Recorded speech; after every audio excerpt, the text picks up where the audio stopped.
Cricket, IPL ও আন্তর্জাতিক অঙ্গন। IPL ২০২৬।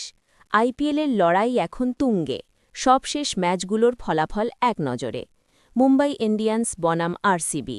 Royal Challengers বেঙ্গালুরুর কাছে ১৮ রানে হেরেছে Mumbai Indians.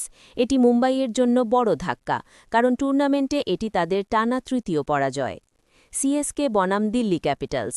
Chennai super kings তাদের দাপট বজায় রেখে দিল্লিকে ২৩ রানে পরাজিত করেছে। রাজস্থান রয়্যালস বনাম আরসিবি। অন্য এক ম্যাচে রাজস্থান রয়্যালস দুর্দান্ত পারফরম্যান্স দেখিয়ে ৬ উইকেটে আরসিবিকে হারিয়েছে।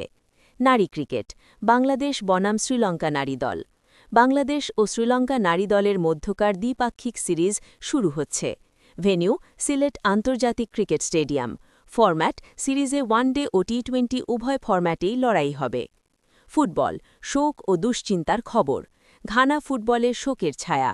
ঘানার ঘরোয়া ফুটবলে এক মর্মান্তিক ঘটনা ঘটেছে। খেলোয়াড়দের বাসে ডাকাত দলের গুলিতে ফুটবলার ফ্রিম্পং প্রাণ হারিয়েছেন। আর্জেন্টিনা শিবিরে ইনজুরি আতঙ্ক। আসন্ন বিশ্বকাপকে সামনে রেখে বড় দুঃসংবাদ পেয়েছে বর্তমান চ্যাম্পিয়ন আর্জেন্টিনা। চোটের কারণে দলের ৩ জন গুরুত্বপূর্ণ খেলোয়াড় দল থেকে ছিটকে পড়েছেন, যা আলবিসেলেস্তেদের জন্য বড় চিন্তার কারণ।